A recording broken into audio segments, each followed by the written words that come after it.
Le principe de la bourse, c'est d'investir et de participer au développement, à la croissance d'une entreprise et éventuellement d'en retirer les fruits. Là, je suis ravi, je vois des PEA qui ont fait 100, 200, 300% l'année dernière pour des gens qui venaient de commencer la bourse. C'est merveilleux, c'est fantastique. Gardez-les, capitalisez dessus. C'était la fête, c'était Noël. Il n'y a pas des marchés comme ça tout le temps. Si on se dit, j'ai 1000 euros et je veux faire 100% par an avec la bourse, il va falloir y passer du temps, on va prendre du risque. Et quand on commence, on a de bonnes chances d'être déçu. Le premier élément qu'il faut définir dans son profil boursier, c'est est-ce que je suis investisseur ou est-ce qu'éventuellement je suis trader ?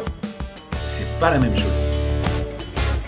Il ressort une chose claire, c'est que alimenter régulièrement et investir progressivement est une des stratégies qui fonctionne le mieux. Hello et bienvenue à toi dans le podcast La Bonne Fortune, l'émission qui te donne les clés pour prendre en main tes finances personnelles. Je suis Ismaël Bernus, un entrepreneur heureux, et avec La Bonne Fortune, mes invités se livrent sans filtre pour te donner les connaissances et les outils qui te permettent dès aujourd'hui de passer à l'action pour que tu puisses investir selon tes envies, selon tes choix et tes objectifs. Alors vous êtes de plus en plus nombreux à partager cette émission, je vous en remercie pleinement. Alors si toi aussi tu es nouveau par ici, je t'invite à t'abonner en un clic à ce podcast et à continuer de poser toutes les questions sur les différents réseaux. Mes invités et moi-même nous ferons un plaisir d'y répondre. Et sans plus attendre, je te laisse découvrir ce nouvel épisode. Let's go! Super, aujourd'hui j'ai l'immense plaisir, l'honneur, le privilège, je pourrais dire, de recevoir Romain Daubry. Romain Daubry qui est responsable des marchés dérivés, notamment chez Bourse Direct. Tu as l'habitude d'intervenir régulièrement, déjà au travers ta boîte pour faire des analyses, etc., mais également sur BFM Bourse, dans le cadre de l'émission BFM Business. Et aujourd'hui, on change un petit peu de cadre. Et donc, comme je te le disais, j'ai le plaisir de te recevoir sur l'émission de La Bonne Fortune pour évoquer tout ce qui est un petit peu marché financier, mais plus simplement comment débuter en bourse en 2021, ou pour ceux qui ont déjà débuté, quoi faire, comment y voir un peu plus clair. Bonjour Romain. Bonjour Ismaël, le plaisir partagé aussi. Très sympa ton initiative, bravo. Super. Du coup, comme je te disais, on va voir un petit peu tout ça. Déjà, pour commencer, j'ai envie de te poser une question parce que donc chez Bourse Direct, tu es plutôt responsable des marchés dérivés et puis un expert de l'analyse graphique. En bourse, sur les marchés financiers, on oppose souvent d'une part l'analyse fondamentale et l'analyse graphique en deuxième part. Et je pense que c'est peut-être complémentaire, tu me le diras oui ou non, mais est-ce que en deux mots, tu peux expliquer déjà ces deux visions de la chose très succinctement ? Alors, on les oppose ou elles se complètent. L'analyse fondamentale, c'est l'analyse de l'état d'une société, c'est l'analyse des bilans, du concret mathématique des sociétés, de ses perspectives, de son état financier et dans tout ça, dans un contexte global, favorable ou non, et basé sur la lecture de l'économie. Alors c'est une lecture qui est très intéressante, à qui on reproche parfois d'être un peu en retard, et on lui oppose ou on lui ajoute. Moi je l'oppose pas, hein, ce sont des spécialités, on va dire, l'analyse graphique, à laquelle on vient ajouter l'analyse technique qui vient s'ajouter à l'analyse graphique. Mais l'analyse graphique ou technique, c'est l'analyse des prix. C'est l'analyse de la forme de la courbe des prix. La théorie de l'analyse graphique veut que tout est visible dans la lecture des prix et que les prix permettent de tout analyser. Je pense que la vérité est toujours un peu entre les deux, comme souvent dans la vie. Voilà, il n'y a pas qu'un système qui fonctionne. On reproche à l'analyse fondamentale d'être un peu en retard, ça peut être le cas en effet. L'analyse graphique donne beaucoup d'éléments, mais on ne peut pas utiliser l'analyse graphique seule. La première chose et les premiers éléments, c'est le calendrier notamment, par exemple. Savoir où on se situe dans l'année boursière, dans la semaine boursière, dans la journée boursière. Tout ça, ça a une incidence sur ce qu'on fait et sur son investissement. Donc, je pense que les deux sont très complémentaires. Moi, à titre personnel et pour la partie analyse de marché qu'on utilise chez Bourse Direct, moi, j'utilise à 80% l'analyse graphique. Mais je replace toujours les choses dans leur contexte. Et quand on donne une recommandation sur une société, je vais toujours jeter un un coup d'œil au moins sur le bilan, sur les résultats, sur le consensus éventuellement. C'est toujours très intéressant de connaître le consensus quand il est disponible. On a des petites fiches qui sont bien faites là-dessus. Et puis dans le contexte en général, et puis la période de publication des résultats. Rentrer sur un titre à la veille d'une publication, ça peut être c'est un très bon signal, pourquoi pas, mais ça peut être un pari aussi. Donc D'accord. on contextualise les choses et on utilise le plus de choses possible. Alors c'est toujours ce dilemme hein, en bourse pour l'analyse, c'est de mettre le plus d'éléments possible de son côté et en même temps de faire simple.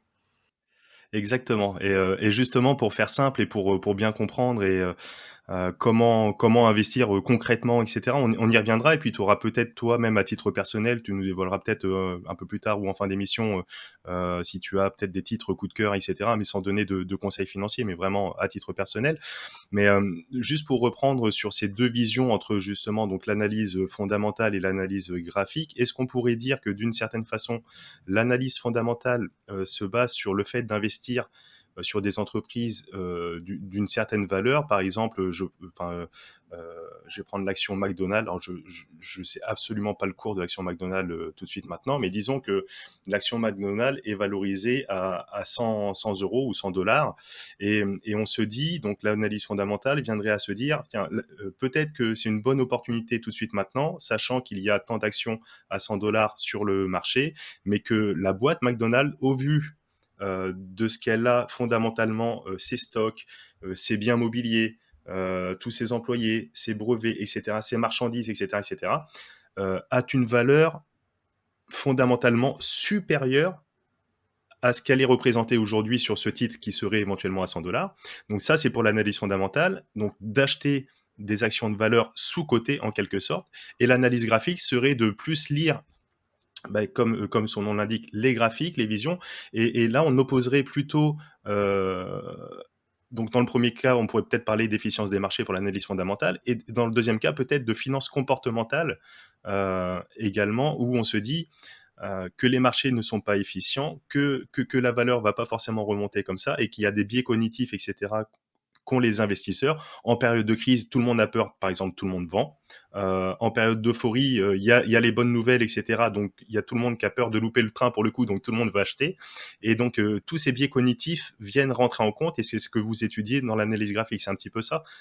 On pourra revenir sur les deux versions qui s'opposent, l'efficience des marchés et la finance comportementale, mais c'est un petit peu ça, quelque part.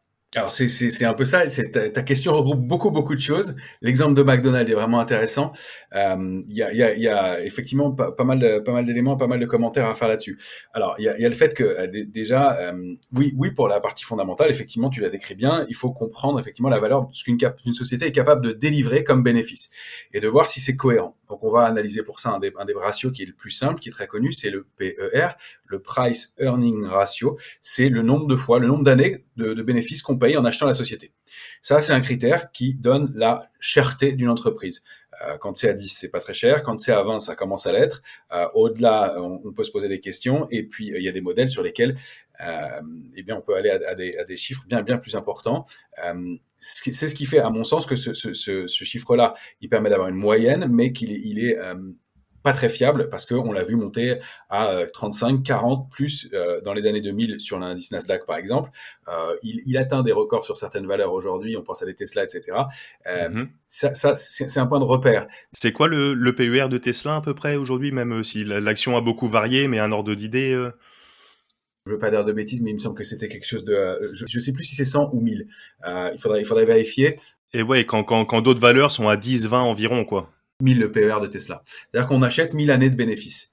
Et ouais, c'est la folie. Quand on achète le cours actuel de Tesla à son cours actuel, on achète 1000 ans de bénéfices. Alors, c'est pour ça que on peut se dire c'est de la folie, et puis on peut se dire, mais elle va développer des choses extraordinaires. Je pense que, comme encore une fois, la vérité est un peu entre les deux. Voilà, il y a une marque d'excès et il faut le regarder. Donc, se dire qu'un marché est cher, moi, c'est pas quelque chose que je regarde du tout en bourse, parce que la cherté, elle est comme tu l'as décrit sur le côté comportemental, elle va dépendre de l'état d'esprit des investisseurs. Donc, l'analyse des résultats d'une société, oui, c'est important. Une société qui perd de l'argent en permanence, même si le modèle est extraordinaire, ou une société qui est extraordinaire et qui délivre, mais dans un marché baissier, elle sera plus défensive, elle réagira mieux, mais par Mmh. définition, comme tu le disais, quand personne ne veut du marché, quand le marché baisse, même une société excellente, elle baisse aussi. Elle baisse moins, mais elle baisse aussi. Donc l'idée de l'analyse graphique, c'est pour ça que ça m'intéresse, c'est qu'on a ce côté de simplifier les choses. Déjà, on peut scanner beaucoup plus de valeurs en un seul, en un seul coup d'œil, ou en un coup d'œil plus simplifié. Il y a maintenant des screeners qui sont très bien faits, c'est-à-dire des réglages, des automates qui permettent de détecter des configurations, Mmh. des configurations techniques Mmh. aussi, et de repérer des éléments. Et puis, il y a effectivement de détecter dans l'analyse graphique, le base et le cœur de l'analyse graphique, c'est de détecter ce que font les grosses mains du marché. En fait, pour aller à l'essentiel et vous donner des éléments intéressants tout de suite, l'analyse graphique, c'est pas de deviner ce qui va se passer, c'est de repérer ce que font les grosses mains du marché. Il faut savoir, il n'y a pas de chiffre D'accord. exact, j'ai beau demander, il faut savoir qu'il y a à peu près 25 à 35 gros fonds qui font 80% du volume du marché mondial. D'accord? Donc c'est eux qui font la tendance.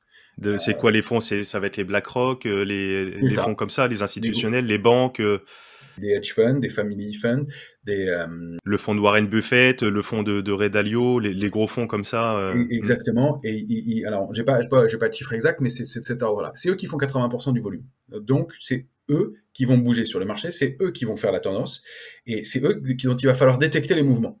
Mmh mh. Mmh. C'est ça le but de l'analyse graphique en réalité. Après, il y a différentes méthodes et différentes stratégies. Moi, celle à laquelle j'ai été formé, c'est l'analyse notamment top-down, c'est-à-dire qu'on va aller prendre l'ensemble des actifs disponibles, que ce soit des matières premières, des actions, des obligations, euh, du change, et d'aller repérer parmi eux quels sont les actifs les plus forts. Et parmi ces actifs, de procéder par méthode d'entonnoir et de resserrer de plus en plus pour détecter lesquels sont les plus forts. On sait très bien en ce moment, on surprendra personne en disant qu'en ce moment, le marché action est le marché fort. Super intéressant. Je fais juste une petite pause justement sur ce que tu viens de dire, parce que c'est très très intéressant. Donc l'analyse graphique, on a compris que c'est bien plutôt donc les gros institutionnels, les grosses mains qui font le marché. Et l'idée de l'étude de l'analyse graphique, c'est d'essayer d'anticiper un petit peu les mouvements qui vont être faits au travers ça et de jouer un petit peu avec comme tu le disais, peut-être des rotations sectorielles, etc. Le marché de la bourse, juste pour ceux qui nous écoutent et puis pour les petits particuliers comme moi qui veulent rentrer dedans, et on va peut-être s'intéresser peut-être plus au marché action après, mais les marchés financiers plutôt comportent différents marchés. Tu as cité le marché des actions, le marché des taux d'intérêt, donc le marché obligataire, le marché des taux de change, le forex, qui est un très très gros marché, peut-être le plus gros marché en termes de volume, de chiffres, etc. Plusieurs milliers de milliards par jour ou quelque chose comme ça, si je dis pas de bêtises. Le plus dangereux pour les particuliers, celui où ils perdent le plus d'argent, le Forex. Hein. Certainement, ouais. À noter, pour ceux qui veulent commencer, c'est vraiment pas le premier marché à commencer. Il y a également le marché des matières premières, mais pour celui qui veut ouvrir un petit compte chez Bourse Direct ou chez un de vos confrères, on peut citer, hein, il y a, je sais pas moi, Boursorama, il y a Bink, il y a, enfin après toutes les banques institutionnelles, etc. Mais celui qui comme moi, vient chez vous, chez Bourse Direct, ouvre son petit PEA, son compte titre, et veut se tourner sur le marché action. Qu'est-ce que je fais? Est-ce que je vais sur le CAC 40? On peut voir, bah tiens, j'ai lu ce matin que il a dépassé son record depuis les années 2000. Enfin, il est au plus Mhm. haut depuis les années 2000, à plus de 6100 points. Mais bon, bref, peu importe. Comment on fait, petit particulier, j'ouvre un PEA ou un compte titre? Est-ce que je vais sur le CAC 40? Comment je m'y prends une fois que j'ouvre un compte chez vous, Bourse Direct ou ailleurs? Alors, on rejoint les niveaux des années 2000, mais on n'a pas dépassé le record. Hein. C'était 6900 ou 6700, je sais plus exactement. On n'y est pas encore. Mais on a dépassé les niveaux de 2019, effectivement. Donc, des tops qu'on n'avait pas vus depuis 20 ans. Alors, comment on fait? Alors, déjà, la première chose, avant d'ouvrir son compte, avant de faire quoi que ce soit, c'est de définir un profil. Ça, c'est la première chose qu'on oublie de faire. On n'irait pas, je sais pas, décider d'aller faire du karting sans repérer avant le parcours, sans savoir quelle est la puissance du karting sur lequel on va monter. On va essayer de comprendre ce qu'on fait, dans quel environnement, combien de temps on a pour en faire, etc. Donc en bourse, c'est exactement pareil. On l'oublie beaucoup trop, les investisseurs particuliers. Et en France, on a une très mauvaise culture des marchés boursiers. C'est fantastique, c'est en train d'augmenter. Il y a des initiatives comme la tienne de plus en plus. On l'a repéré là récemment cette crise Covid a été une opportunité énorme et ce confinement pour que des millennials, donc notamment, viennent s'intéresser au marché et concrétisent un projet qu'ils avaient en stock depuis longtemps et qu'ils n'avaient pas encore mis en place. Donc c'est super. Et surtout, ce qu'on constate, c'est qu'il y a une bonne partie de ces gens-là qui ont un vrai projet avec des méthodes et Internet, YouTube permettent de vraiment repérer, lire, détecter des vraies méthodes et de se Mmh. former parce que ça nécessite effectivement une formation. Donc la première chose, c'est de déterminer son profil boursier. Son profil, alors c'est pas mal de questions, je ne serai pas exhaustif ici. Je renvoie, j'en profite à la chaîne Bourse Direct YouTube sur laquelle on fait des leçons de trading avec Christian Sanson qu'on fait en partenariat avec la chaîne Bismart et sur laquelle on indique des petits thèmes comme ça. Et il y a un thème sur les premiers pas en bourse et les 4 piliers pour bien investir. Donc le premier, c'est déterminer son profil. De quelle somme je dispose? Est-ce que cette somme, qu'est-ce qu'elle représente par rapport à mon patrimoine? Qu'est-ce que j'attends comme performance? Il faut être raisonnable. Là, on pourra faire une parenthèse dessus. C'est qu'est-ce qu'on peut Mmh. attendre comme performance d'un marché boursier selon le temps qu'on y passe? Parce qu'il y a aussi des méconnaissances là-dessus qui sont extraordinaires. Là, je suis ravi. Je vois des PEA qui ont fait 100, 200, 300% l'année dernière pour des gens qui venaient de commencer la bourse. C'est merveilleux, c'est fantastique. Gardez-les, capitalisez dessus. C'était la fête, c'était Noël. Il n'y a pas des marchés comme ça tout le temps. C'est ce qu'on entend régulièrement que 2019 c'était un très grand cru. 2020 malgré cette crise du Covid, si on prend au 1er janvier et au 31 décembre, je crois que c'était au même point, si ce n'est même peut-être encore au-dessus. Et là, depuis le début de l'année, c'est pareil, ça fait feu de toutes parts. Et ce qu'on entend régulièrement, ton message est très très très intéressant et très important de le dire, c'est qu'a priori c'était comme tu dis la fête, mais c'est pas toujours ça. Il y avait beaucoup de recovery, il y avait beaucoup de valeurs qu'on pouvait racheter et sur lesquelles on pouvait venir. Donc il y avait un intérêt. Donc les critères, c'est ça, c'est de faire Son déjà de se profil. poser de son profil, de voir. Mais quelqu'un qui a, je sais pas moi, qui a une petite somme, une prime de son boulot, qui a 5 000, 10 000 euros à placer et qui veut mettre, je sais pas moi, 200, 300 euros par mois de côté et qui voudrait pas spécialement le mettre sur un livret A ou directement sur une assurance vie, même si on va retrouver des produits, des marchés financiers dans les assurances vie, etc. On ouvre un compte. Qu'est-ce qu'on pourrait faire? Est-ce que le PEA, le compte titre, c'est différent? Ce sont deux enveloppes complètement différentes. On n'y fait pas la même chose dedans, mais est-ce qu'on peut y appliquer la même stratégie? Est-ce qu'il vaut mieux aller, par exemple, sur un PEA, sur des actions? Donc pour le PEA, ce sont les actions françaises ou européennes, ou alors plutôt un compte titre pour aller chercher des actions américaines. On parlait de Tesla, McDonald's, Amazon, les Gafa ou d'autres, hein. Est-ce que je dois me diversifier? À quelle mesure? Comment on fait concrètement? Alors, je reviens à mon idée de base, c'est le profil avant tout. Et ça, j'insiste parce il faut détailler ça, c'est hyper important. Combien de temps j'ai à y passer? Quel niveau Mhm. de connaissance j'ai aussi? Quel niveau d'expérience j'ai aussi? On va pas commencer par aller faire du forex sur un compte spéculatif et à prendre des positions risquées avec du levier, etc. On commence par faire un marché simple qu'on comprend. Au fur et à mesure, on se forme et donc on y va progressivement. Quelle somme j'ai à y placer? Quel rendement j'en attends? Combien de temps je peux y passer par jour, par semaine, par mois, par an? Quelle est mon aversion au risque? Ça, c'est la première des choses à comprendre. Il faut vraiment régler cette question-là en amont, parce que si on la règle pas, on travaille mal. Et ce qu'il faut comprendre, c'est que ensuite viennent les éléments de money management, donc la façon dont on va répartir son capital, prendre son risque, mesurer son risque, etc. Ensuite vient le scénario, et ensuite vient le timing. On ne prend pas de décision avant ces 4 piliers-là. Donc, déjà, c'est de bien se connaître, bien se comprendre et comprendre ce qu'on peut attendre des marchés. Si on se dit, j'ai 1000 euros et je veux faire 100% par an avec la bourse, il va falloir y passer du temps, on va prendre du risque, et quand on commence, on a de bonnes chances d'être déçu. Donc la meilleure chose que je dis quand on commence en bourse, c'est de commencer par perdre un peu d'argent, parce que au moins ils ne croient pas qu'ils ont tout compris. Et ça, c'est une des pires choses à faire. Le premier élément qu'il faut définir dans son profil boursier, c'est est-ce que je suis investisseur ou est-ce qu'éventuellement je suis trader? C'est pas la même chose.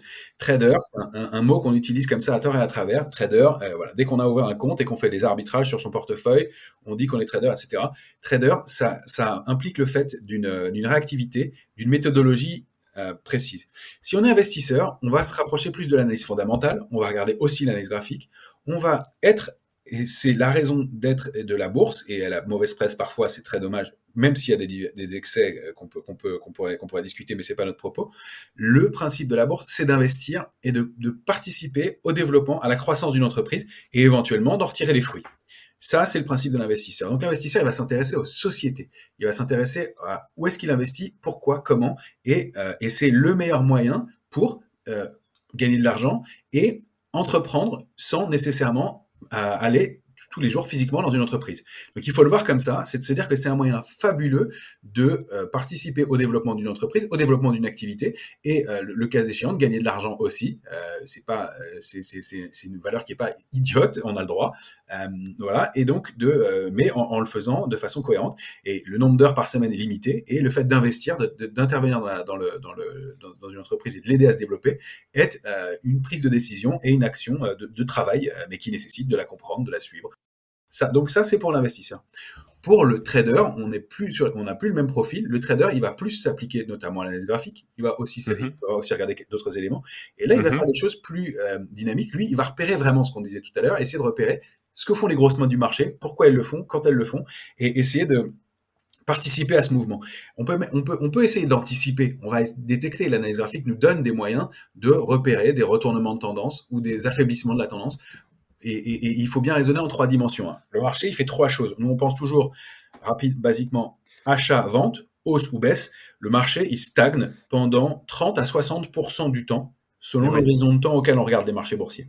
Et oui, oui, soit il monte de façon assez forte, etc. Soit il se crache comme lors des bulles, etc. Ou alors il y a ce qu'on appelle, ce que tu veux dire par là, ce sont les périodes de range, Exactement. ou alors il stagne sans trop de volatilité, voilà, un petit peu sur le même niveau, ouais, c'est ça. Mm. Période de latéralisation où là, il se passe pas grand-chose et il y a moins à faire, mais avec de différents marchés, etc., on peut toujours trouver des choses à faire. Donc, il faut bien distinguer ça, investisseur ou trader. Une fois que ça c'est fait, on va Mhm. décider de la somme qu'on y investit. Et tu as soulevé un point très intéressant et qui, à mon avis, est une des clés du succès, c'est le fait d'alimenter son compte régulièrement.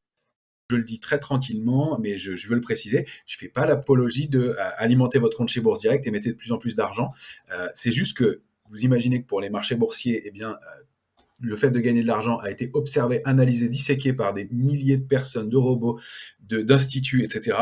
Il ressort une chose claire, c'est que alimenter régulièrement et investir progressivement est une des stratégies qui fonctionne le mieux. Alors que ce soit le DCA, que ce soit voilà, le fait d'abonder régulièrement sur son compte et d'apporter des capitaux régulièrement, fait Mhm. qu'on Mhm. on utilise la loi de l'effet composé, la théorie de l'effet composé.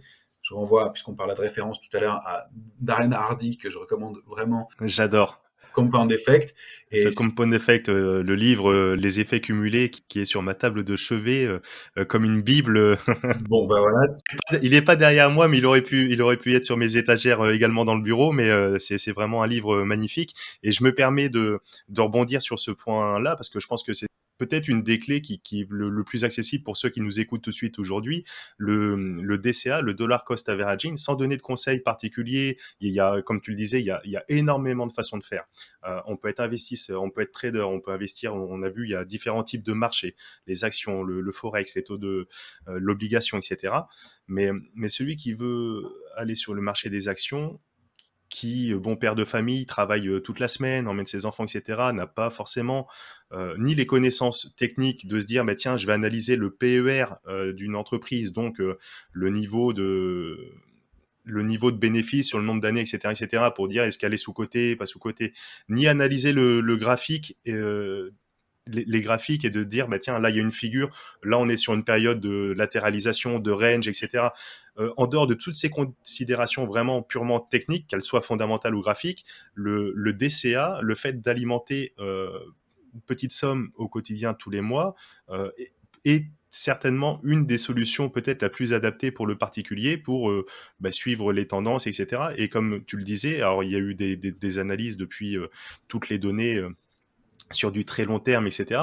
Mais si je dis pas de bêtises, par exemple, sur l'indice américain, le S&P 500, euh, depuis 20 ans, enfin depuis même 100 ans, il a un rendement moyen, mais même dans les 20 dernières années, peut-être de 8% en moyenne. Donc quelqu'un qui aurait mis, je ne sais pas, n'importe quelle somme de départ, mais qui aurait mis 100 euros par mois tous les jours sur ce lot d'actions, etc., aurait pu atteindre un rendement grosso modo de 8%, peut-être même plus en réinvestissant les dividendes, le cas où il y en a, etc. Et donc, en parlant d'effets cumulés, ça peut être quand même intéressant parce que même avec des petits montants avec des petits montants. Là, si je reprends justement une petite calculatrice des effets, des intérêts composés, Mhm. avec 10 000 euros investis d'un coup et 100 euros versés tous les mois à 8%, si on le fait et si on le tient pendant 30 ans, alors faut être long, il faut que ce soit lisse, etc. Mais c'est une moyenne, hein, les 8%, ça fait un total de 260 000, un tout petit peu moins, 258 000 euros. Et sur ces 258 000 euros, il y a 212 000 euros d'intérêt, c'est-à-dire qu'il y a 40 000 euros qui a été placé sur ces 30 ans, donc les 10 000 initiales plus les 100 par mois, et le reste, les 212 000, c'est du gain. Donc, Voilà. et ça sur un marché comme le Standard Poor's, donc toutes les valeurs, certaines valeurs américaines, etc. Alors voilà. Peut-être que c'est pareil sur le Nasdaq, sur le CAC 40. Après, je sais pas.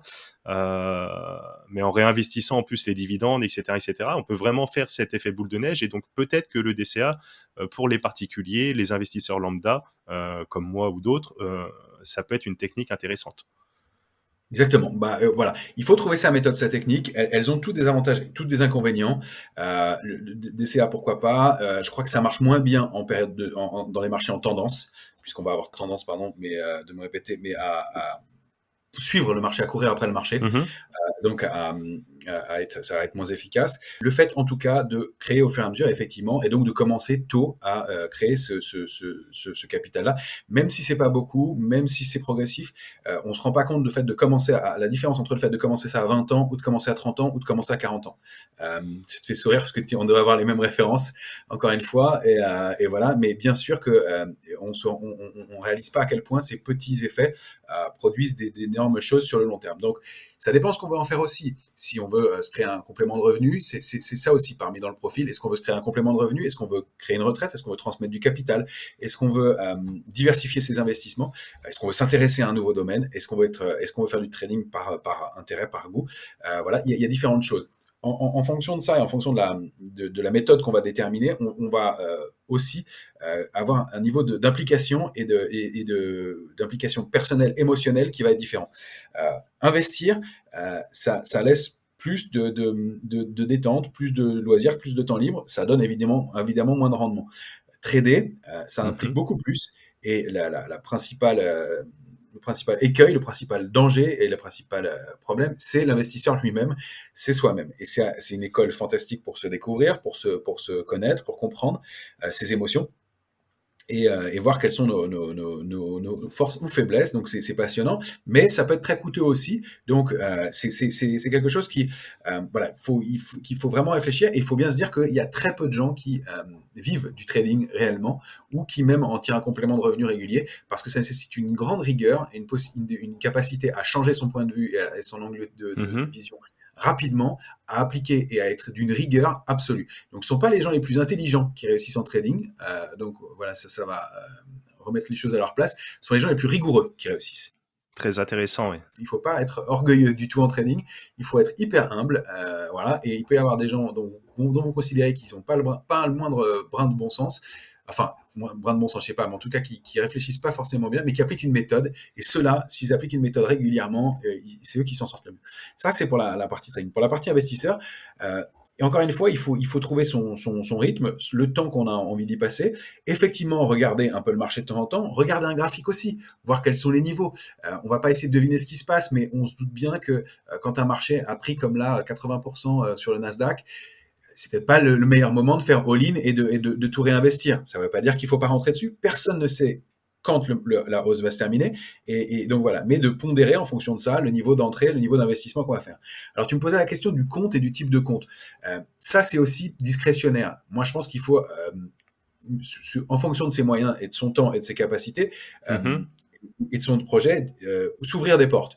Effectivement, le PEA a un côté un peu limitatif sur les possibilités d'investissement, encore qu'il y a maintenant des ETF qui permettent d'intervenir sur des indices étrangers. Il y a un montage qui est fait intelligemment par des émetteurs de trackers. Hein. Les ETF, les trackers, ce sont des paniers. Si on peut revenir un petit peu dessus après, ou on viendra un petit peu après OK. sur ça, mais Et donc, ça, c'est un moyen. Maintenant, effectivement, il ne faut pas se fermer des opportunités. Mais si on a envie de se constituer un capital pour une retraite, retraite, etc. Oui, un PEA, c'est fantastique. Un contrat d'assurance vie, si on n'a pas trop envie de le gérer, mais il y a beaucoup de frais dedans. Donc peut-être que le PEA, si on a envie d'y passer un petit peu de temps et un peu d'analyse, c'est pas idiot de le faire Mhm, soi-même, mhm. que ça a à peu près les mêmes avantages en dehors de la succession. Moi, je suis pas spécialiste de la gestion de patrimoine globalement, donc je serais peut-être pas le meilleur interlocuteur pour ça, mais les grandes lignes, c'est ça. Le compte titre, en revanche, effectivement, on peut intervenir sur tous les marchés sur un compte titre, donc ça ouvre des possibilités sur différents titres. D'accord. Donc pour faire un petit arrêt sur image, et je vais peut-être reprendre ma situation personnelle sans dévoiler forcément de chiffres particuliers, mais le PEA, c'est une enveloppe, c'est un véhicule fiscal plus donc qui est mis à disposition donc de l'État. Il nous offre la possibilité d'avoir un PEA par personne. Donc c'est un véhicule fiscal où on va pouvoir dessus investir sur donc des entreprises françaises et ou européennes, donc entre guillemets limité à ce champ d'action, donc des actions françaises ou européennes. Et le compte titre, par contre, on peut aller vraiment partout, déjà d'un point de vue géographique et d'un point de vue aussi des différents types de marchés qu'on évoquait tout à l'heure. Ça, c'est Parfait, la différence.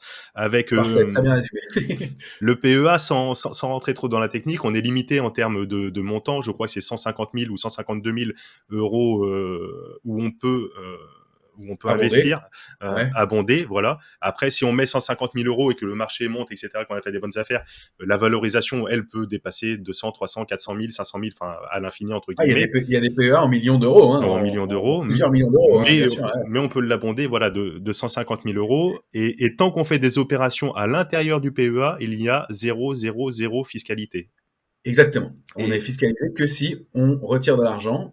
Donc, si on clôture ce PEA, ce qui entraîne. Alors, maintenant, jusqu'à 5 ans, ça n'entraîne pas la clôture du PEA.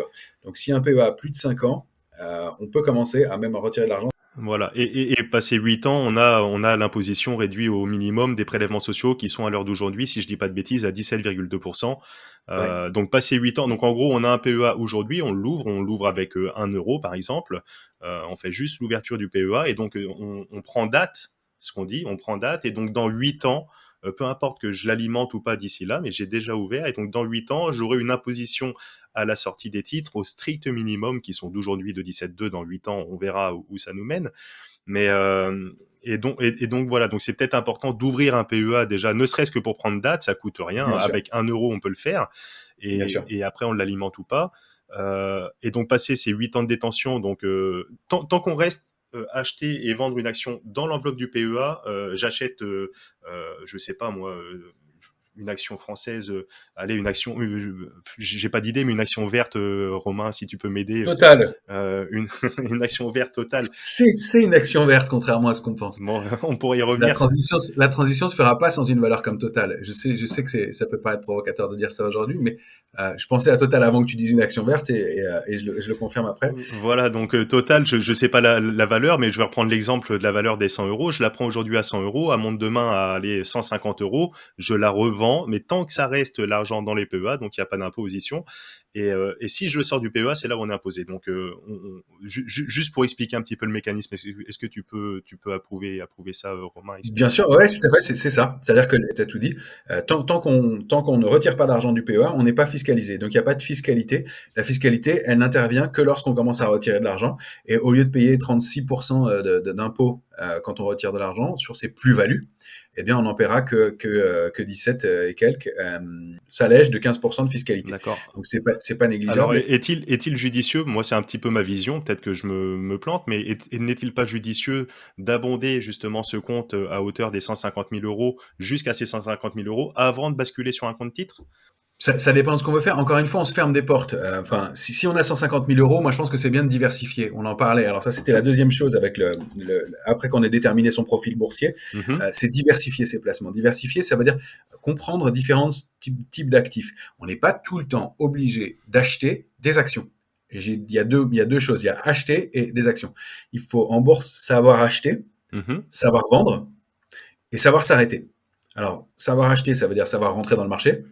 Savoir vendre, ça veut dire savoir prendre son bénéfice. mhm. Et puis ça veut dire parfois, ça veut dire aussi savoir se protéger, donc travailler à la baisse.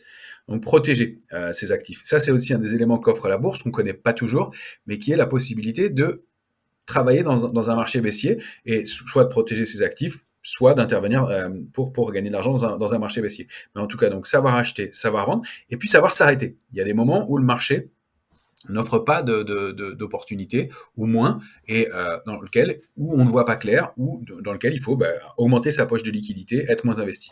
Et puis il y a le fait de diversifier, c'est-à-dire d'intervenir sur différents actifs. Comme on l'expliquait en introduction, la méthode qui me paraît intéressante, et elle est valable pour tout d'ailleurs, mais il n'y a pas que le marché action. Il y a aussi des obligations. Donc, sur des produits, ça, je ne rentre pas peut-être dans le détail du fonctionnement de chaque produit, mais les obligations qui donnent un rendement régulier, qui sont pas très faciles d'accès pour les particuliers, mais il y en a un peu, qui sont possibles, qui donnent des rendements réguliers, donc qui sont moins sexy que les actions a priori, mais qui permettent de ce qu'on appelle couponner, recevoir régulièrement un rendement. Il y a aussi les matières premières qui peuvent être intéressantes. Nous, on propose régulièrement en info d'expert d'intervenir sur un actif comme l'or, l'argent, le pétrole.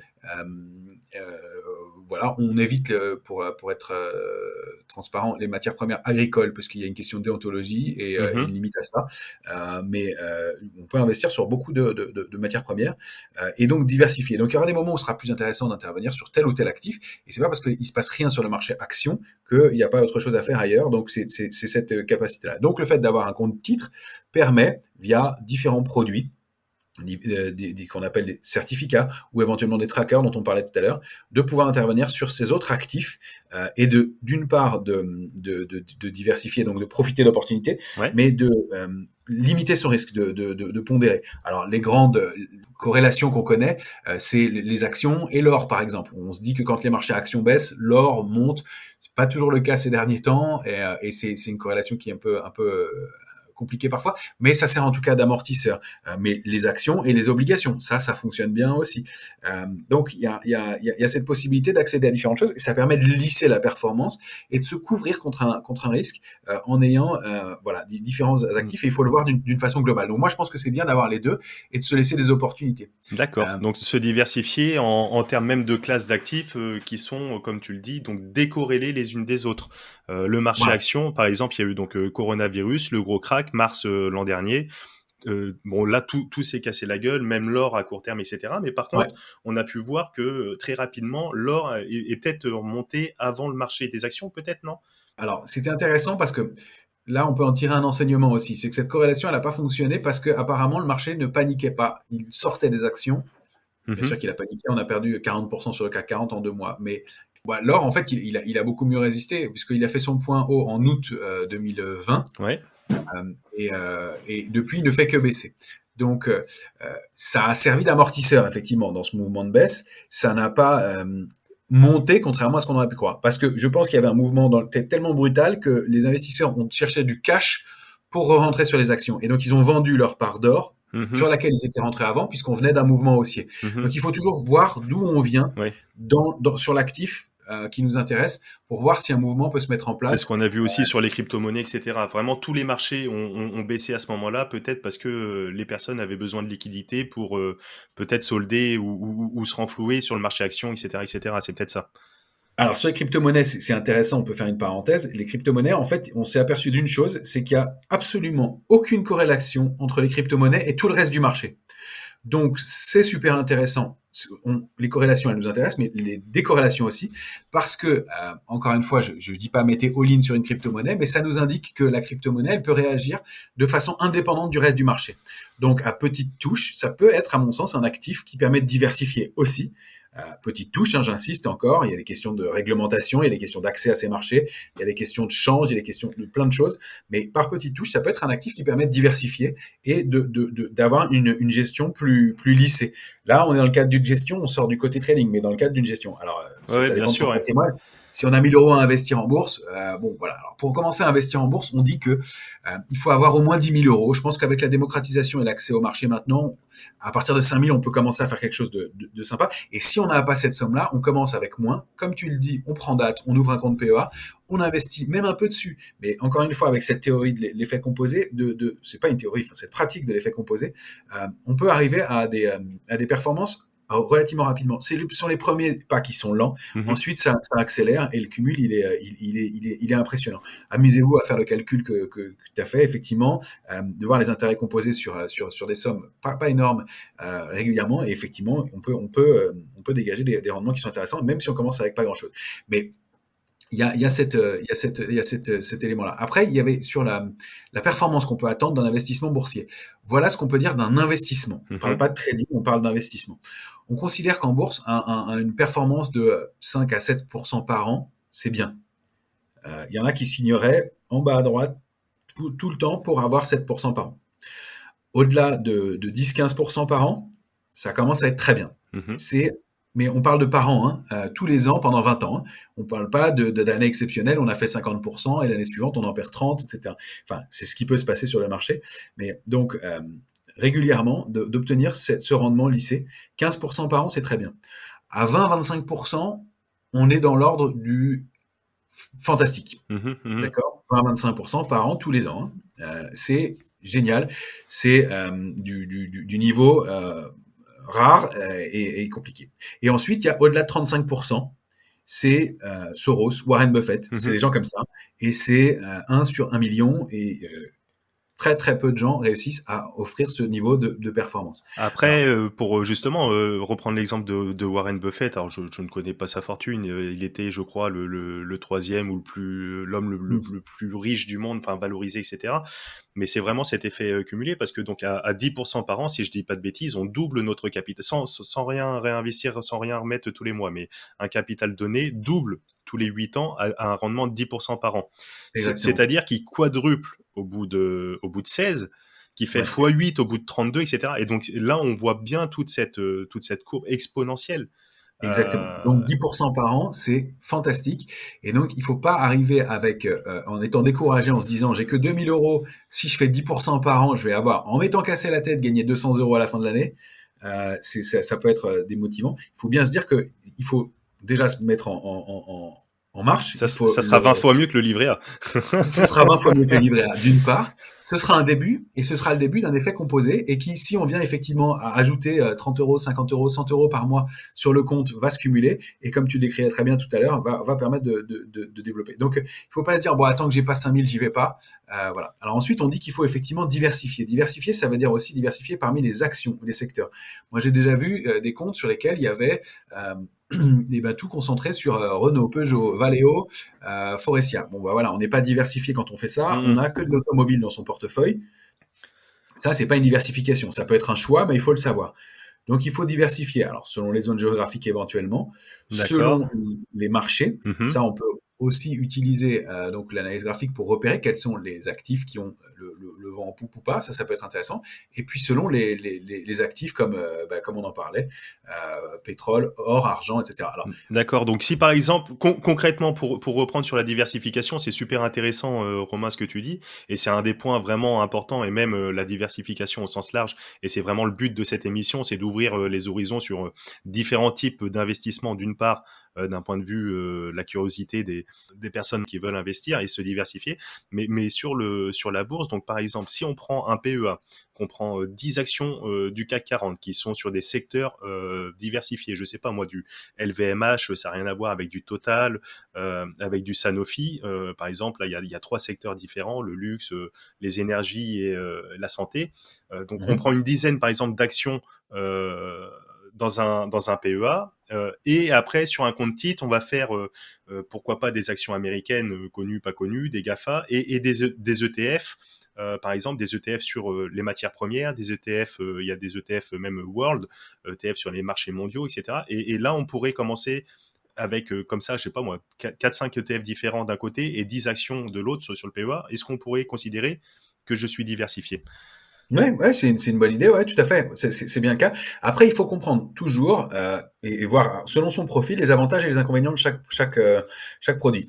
Un ETF, un tracker, c'est un produit qui est très intéressant, qui est intelligent, qui permet en un seul ordre de bourse de diversifier justement. C'est-à-dire qu'on peut acheter un ETF, un tracker sur l'indice CAC 40 et avoir en un seul ordre de bourse.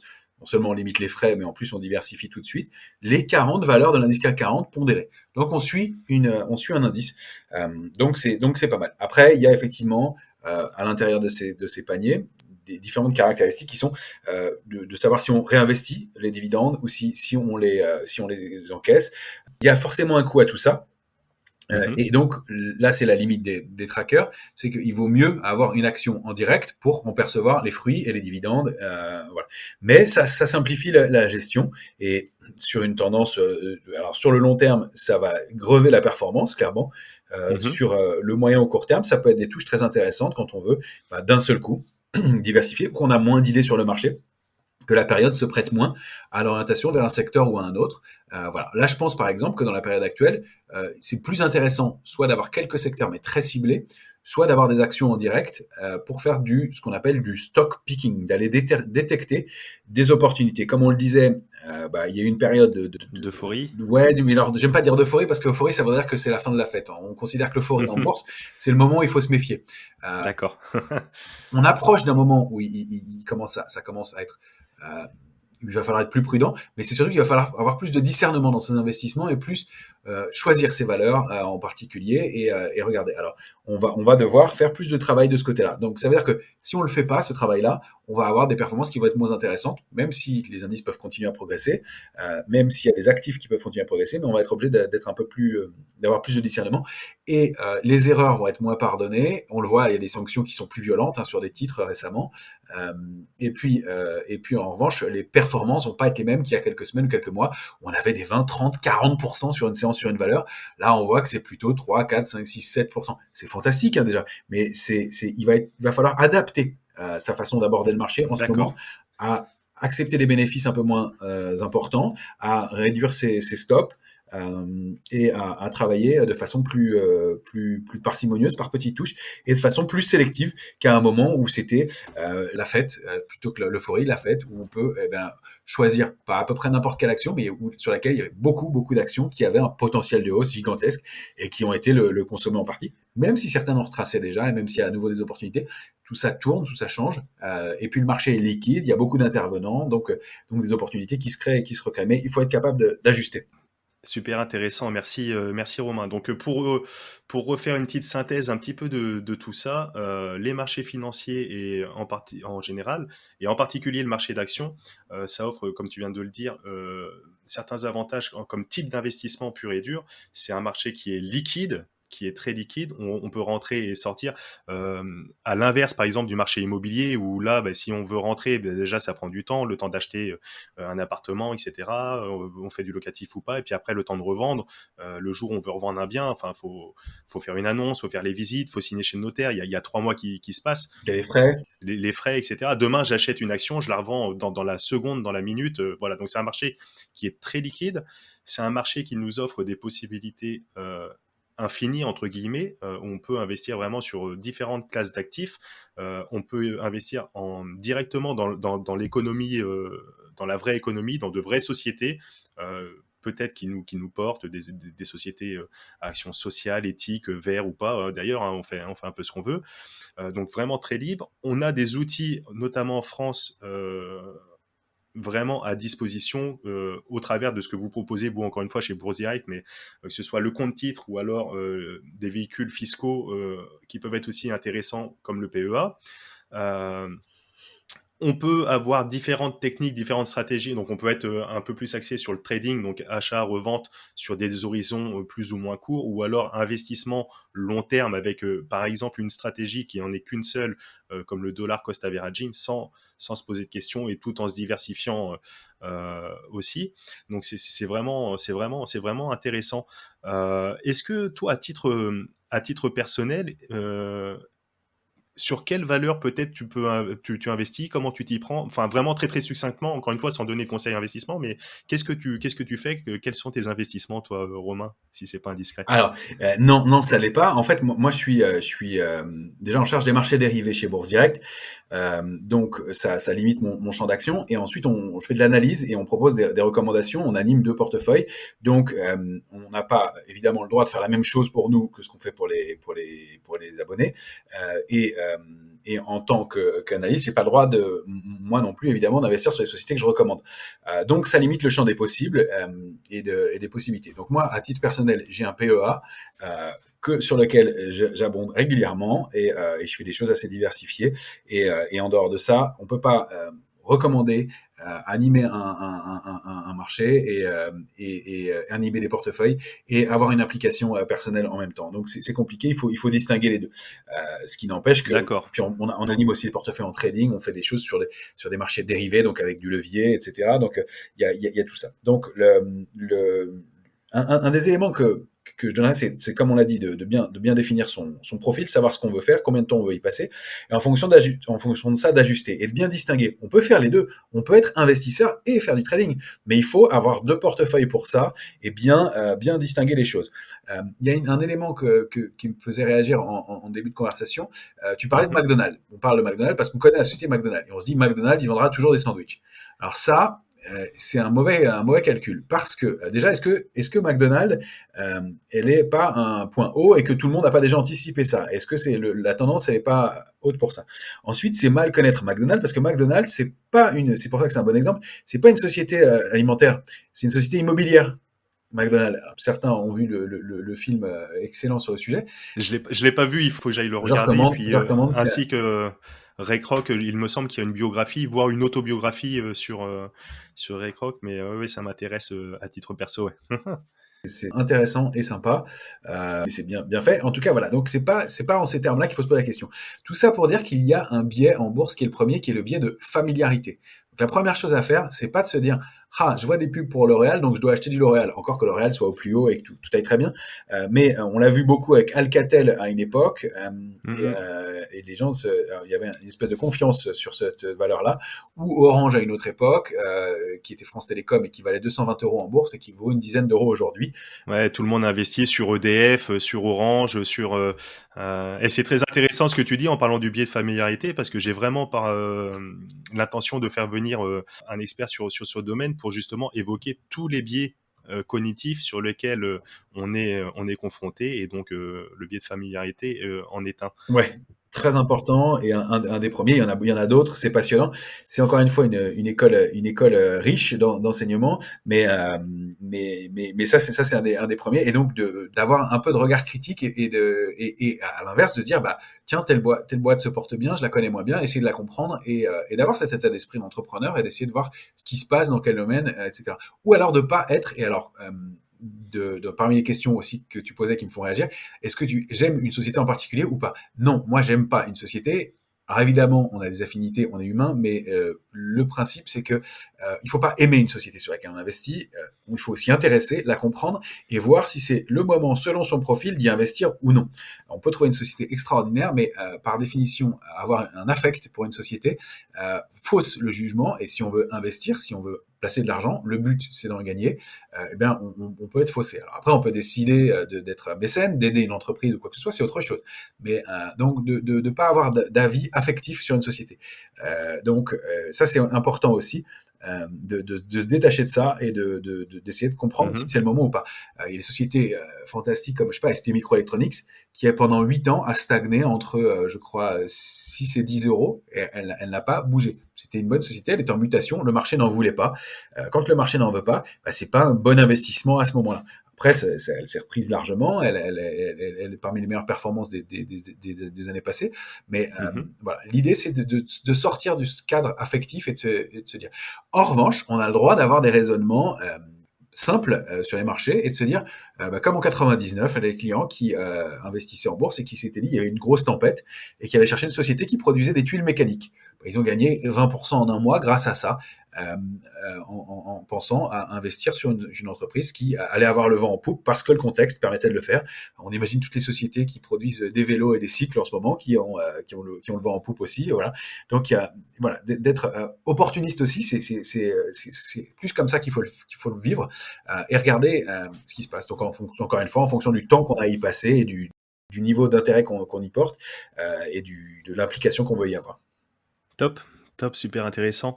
Est-ce que tu as des ressources, donc tu l'évoquais, le film là sur McDonald's ou d'autres pour quelqu'un qui voudrait donc se lancer en bourse ou qui est déjà, des ressources à recommander, que ce soit en termes de lecture par exemple? Et est-ce que tu as des applications ou des outils que toi tu utilises au quotidien ou alors que tu pourrais également recommander? Alors, on propose déjà chez Bourse Direct, parlant de la maison, des formations. Et Christian Sanson, qui est le responsable de nos formations, Bien sûr, on mettra tous les liens dans les commentaires, dans le descriptif de l'émission. il est excellent, il connaît bien les marchés. C'est un homme de marché, donc ça, c'est important. C'est pas un théoricien, c'est un praticien, il sait faire. Il est pédagogue, donc là, il y a des formations qui sont gratuites. Donc voilà, n'hésitez pas à les suivre, à vous abonner. Il y a donc la chaîne Bourse Direct YouTube sur laquelle on propose des éléments. Il y a pas mal d'éléments sur Internet, sur YouTube. C'est difficile de citer plus certains intervenants que d'autres. Et ce que je peux mettre, c'est plutôt à l'inverse des warnings. Il y a des choses qu'on va vous proposer sur Internet qui sont par définition dangereuses et qu'il faut flaguer d'un warning et de s'en méfier.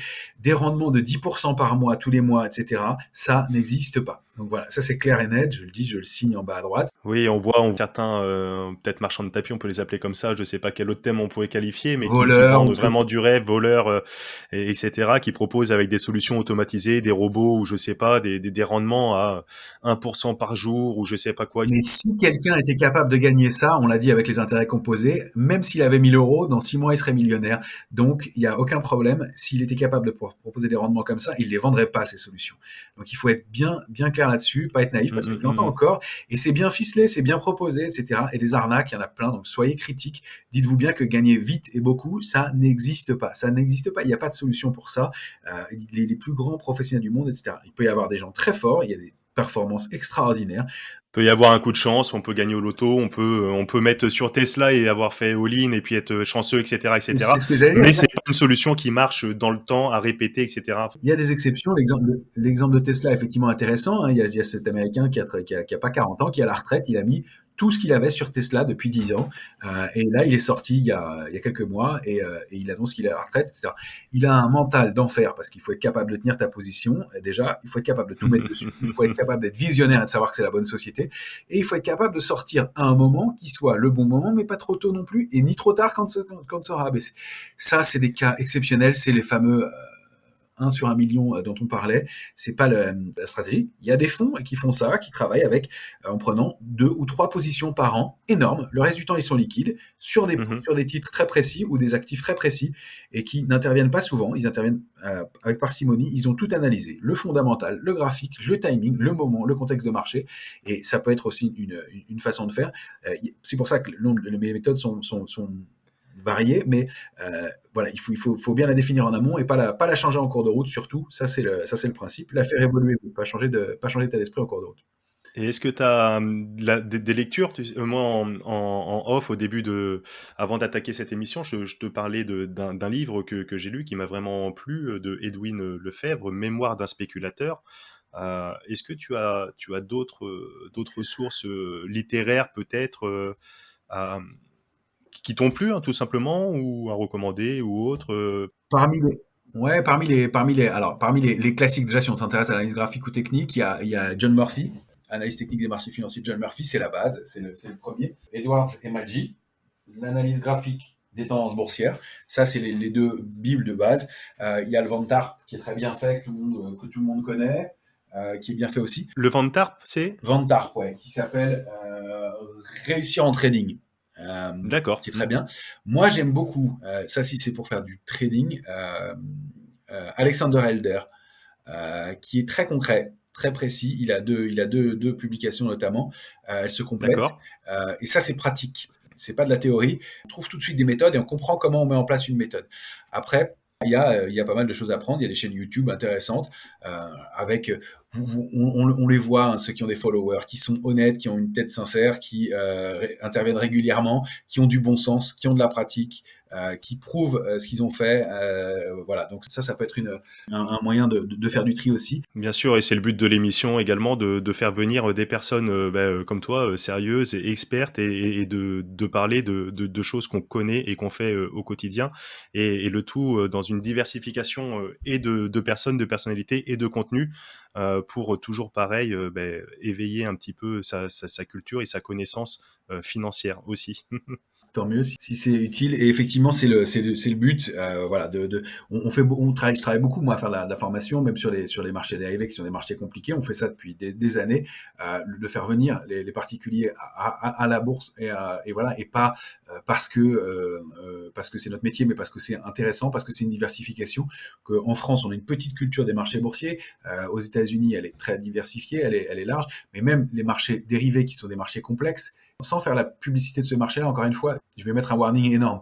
C'est un marché, les marchés dérivés, donc des marchés avec effet de levier, sont extrêmement compliqués. Ils sont pas extrêmement compliqués. Ils sont un peu compliqués. Il faut les comprendre. Ils sont extrêmement risqués si on les utilise mal. Mais il faut Mhm, savoir mhm. qu'aux Pays-Bas, par exemple, un tiers des investisseurs utilisent des options. En Belgique, je crois que c'est 25, au moins 25%. Aux États-Unis, j'en parle même pas, la proportion là-dessus supérieure.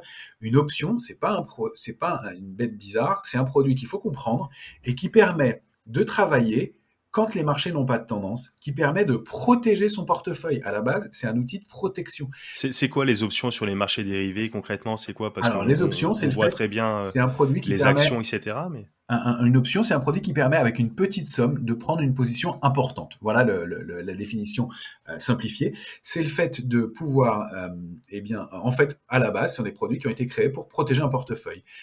Et donc, pouvoir, avec une petite fraction de son capital, prendre une position importante. En fait, l'option de base, les deux options de base, c'est l'achat de call ou l'achat de put. L'achat de call, c'est une option d'achat qui permet de prendre un levier. C'est exactement le fait de verser des arts pour réserver une maison.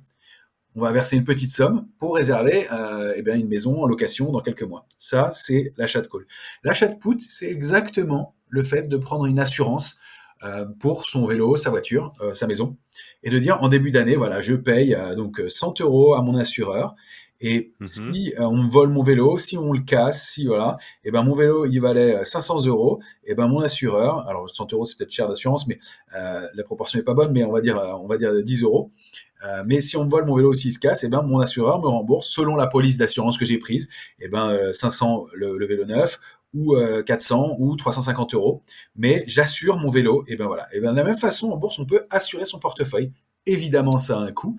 Et il faut comprendre que les institutionnels, les professionnels, et c'est pour ça qu'on insiste beaucoup en faisant de la formation, ne travaillent jamais que de façon directionnelle. Jamais on verra un professionnel des marchés être dans un sens uniquement et dire je suis complètement acheteur ou je suis complètement vendeur. Ils vont utiliser ces stratégies, ces positions pour pouvoir justement encadrer le marché et se dire à tel niveau, jusqu'à tel niveau je gagne, jusqu'à tel niveau je perds, mais je connais mon risque rendement en permanence. Et ça, c'est un des éléments à prendre en compte. Et c'est pour ça que j'invite les investisseurs à se former, à comprendre de mieux en mieux les marchés pour Mhm, pouvoir eh mhm. bien, utiliser ces outils-là qui sont des outils de protection. Alors on peut les utiliser à titre spéculatif, là c'est beaucoup plus compliqué, ça nécessite du temps. De même que les pilotes de Formule 1 n'ont pas commencé en Formule 1, ils ont commencé en karting 50 cm3, puis en 125, puis en Formule Renault, puis en Formule 3000, puis en Formule 1. Bah, c'est la même chose. Il faut faire ça dans ce sens-là pour les marchés boursiers. Mais en revanche, acheter une option de vente, donc acheter un put dans un portefeuille, c'est pas quelque chose de compliqué. Ça permet de protéger son compte, protéger ses avoirs et de travailler comme un professionnel et d'accéder. Et aujourd'hui, les formations, les outils permettent d'accéder à tout ça. Donc ça, Super, c'est important. super. Ben, on ira voir tout ça, puis on mettra tous les liens en description, encore une fois, de l'émission pour se former au mieux. Est-ce que, à titre personnel, tu investis sur d'autres classes d'actifs, peut-être l'immobilier ou autre?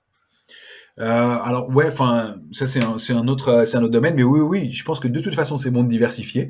Euh, Effectivement, il faut voilà être capable. La diversification, on sait que c'est une des clés et elle est valable dans tout. Donc bien sûr, dans un patrimoine, l'immobilier est un des actifs évidemment. Il y en a pas 50 000. Hein. Il y a les marchés financiers, il y a les marchés immobiliers. Euh, Après, on peut tout ce qui est droit d'auteur, tout ce qui est non coté, etc. Mais euh, les œuvres d'art, ce genre de choses, le vin, les terrains, voilà. Ouais. Tu investis dans le vin? Alors, à petit niveau, mais ça fait partie des éléments qui m'intéressent aussi, ouais. Ouais, super, super. On essaiera de faire venir aussi, pareil, sur l'émission, quelqu'un pour voir sur l'investissement sur les marchés alternatifs, comme par exemple le marché du vin. Ok, super, super intéressant. Il me semble que tu as un petit mantra, une petite citation que tu répètes régulièrement? Alors, j'en ai plein, mais j'en ai choisi une pour toi. Enfin, pour toi, j'en ai choisi une aujourd'hui, mais j'en ai plein et oui, oui, j'en utilise régulièrement. Ouais, tout à fait. Tu peux nous dévoiler ou l'une de tes citations de ton mantra que tu répètes régulièrement? Ah, j'aime beaucoup celle de René Char qui est impose ta chance, serre ton bonheur et va vers ton risque. À te regarder, ils s'habitueront. Voilà, Super. je crois que ça dit beaucoup de choses et j'aime beaucoup René Char par ailleurs. Il en a beaucoup d'autres, mais celle-là est vraiment, vraiment intéressante parce qu'elle elle traduit bien son état d'esprit et le fait que il n'y a pas que du hasard, il y a le fait de déclencher les choses, de déclencher les événements et d'apprendre, de créer, d'être prêt pour les opportunités et de constater qu'effectivement, quand on est dans cet état d'esprit-là, il y a énormément de choses qui se déclenchent et c'est fantastique. Et donc, pareil sur les marchés boursiers, vous avez un compte ouvert et même pas énormément d'argent dessus, d'être prêt pour créer une opportunité, si ça peut être une opportunité financière, puisque c'est notre sujet du jour, mais évidemment, ça s'ouvre à plein d'autres domaines. Super intéressant. Ben, mille merci Romain. Merci Ismaël. Où c'est qu'on peut te retrouver principalement sur LinkedIn et sur Twitter, si je dis pas de bêtises? Ouais, notamment. Je suis pas je suis peu sur les autres. Twitter régulièrement, comme ça, on publie les vidéos, les interventions qu'on fait, parfois un clin d'œil sur Ouais, le super. marché. Voilà. Et puis LinkedIn, oui, oui, pourquoi pas, bien sûr. Ouais. Ok, super. Bah écoute, merci pour tout. En tout cas, vraiment très, très, très, très intéressant, très inspirant. Merci Ismaël. Pourquoi pas te faire revenir sur l'émission peut-être en fin d'année, de voir l'état du marché, voir si on était sur une phase d'euphorie ou non d'ailleurs, une bulle ou non, et on pourra faire les comptes à la fin de l'année, voir si le CAC 40 continue un petit peu son envolée. En tout cas, on reste sur ce beau mantra: impose ta chance, serre ton bonheur et va vers ton risque. À te regarder, ils s'habitueront. Merci Romain et je te dis à très bientôt. Merci Ismaël. Nous voilà arrivés à la fin de cette émission et je te remercie pleinement pour ton écoute attentive. Alors si tu as apprécié, n'hésite pas à le dire en commentaire, et si tu as appris quelque chose dans cet épisode, je t'invite également à laisser la note maximum sur les différentes plateformes et notamment Apple Podcast. Tu le sais, c'est ce qui nous aide pour le référencement de cette émission. Aussi, si tu penses que celle-ci va intéresser 2 ou 3 amis ou proches autour de toi, n'hésite pas à leur partager également. Et si tu veux aller plus loin encore, tu peux nous retrouver sur l'ensemble des réseaux et notamment Instagram. Et comme on le sait, la distance entre les rêves et la réalité s'appelle l'action. Je te dis à très très vite pour un nouvel épisode de La Bonne Fortune. Ciao!